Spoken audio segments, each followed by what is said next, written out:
Lycoris radiata, red spider lily. Many different names. Wikipedia is wrong about this plant. They claim that it blooms right after any heavy rain in fall or late summer, but it takes rain to stimulate it to bloom. This is about the only thing that does bloom during our dry season. Well, right now I've got yellow ragweed here with honeybees on it, but I don't see the honeybees working this red spider lily very much. Anyhow, it's blooming in the driest times of the year, and it doesn't have anything to do with the rain. It just comes up anyway from its stored nutrients in its bulb.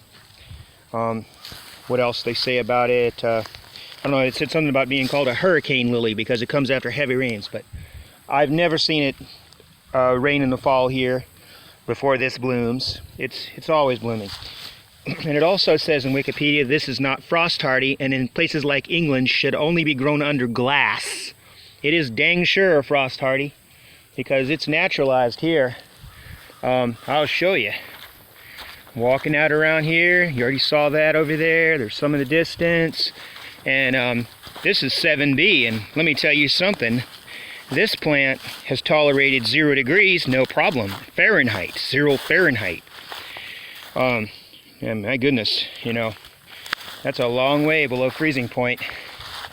And you don't even know it's there. It just sleeps, and then suddenly sends up this little flower head right here from the ground. And a few people around here call these surprise lilies because you wouldn't even know they're there in your lawn. And then just boom, right about the dry season, they come shooting up out of the ground.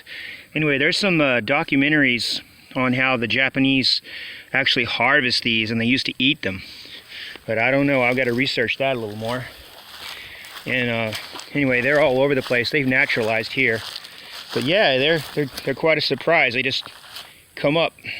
And basically, most folks call them red spider lilies, and the rain doesn't have anything to do with them coming up. I don't know if it's ground temperature.